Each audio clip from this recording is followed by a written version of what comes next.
अस्सलामुअलैकुम। City 5 TV के साथ मैं हूं जवेरिया न्याज। सबसे पहले हेडलाइन।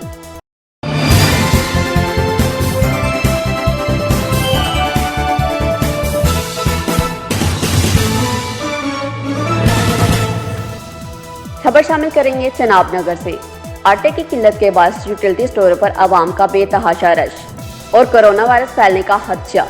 लोग बुनियादी ज़रूरत आटे के लिए सुबह 8 बजे से लंबी लाइनों में खड़े होकर बेबसी से इंतजार करते रहे।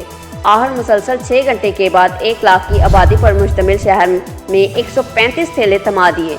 शहरियों ने वज़ीर आला पंजाब उस्मान बज़दार और DC चिन्योर से ये मुतालबा किया है कि बाजार में रश खत्म करने और आवाम को कोरोना से महफूज रखने के लिए इलाके की सतह पर सप्लाई पॉइंट बनाकर सरकारी इंतजामिया अपनी निगरानी में आटे की किल्लत को पूरा करके दस्तयाबी को यकीनी बनाए ताकि आवाम को इनका हक मिले और गरा फरोश दुकानदार ज़हीरा अंदोज़ों के हत्थे चढ़ने से महफूज रहें।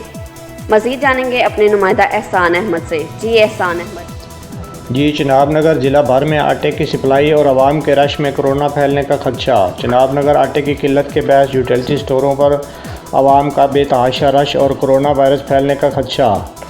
लोग बुनियादी ज़रूरत आटे के लिए सुबह 8 बजे से लंबी लाइनों में खड़े होकर बेबसी से इंतज़ार करते रहे। आखिर मुसलसल 6 घंटे के बाद 1 लाख आबादी पर मुश्तमिल शहर में 135 थैले थमा दिए गए। शहरियों ने वज़ीर आला पंजाब उस्मान बज़दार और DC चिन्योर से ये मुतालबा किया है कि बाज़ारों में रश ख़त्म करने और आवाम को कोरोना से महफूज रखने के लिए इलाके की सतह पर सप्लाई पॉइंट बनाकर सरकारी इंतज़ामिया अपनी निगरानी में आटे की किल्लत को पूरा करके दस्तयाबी यकीनी बनाए ताकि आवाम को इनका हक मिले और गिरां फरोश दुकानदार ज़ख़ीरा अंदोज़ों के हत्थे चढ़ने से महफूज रहे। जी, सिटी 5 टीवी से फिलवक्त इतना ही। जवेरिया न्याज को दीजिए इजाज़त। अल्लाह हाफिज़।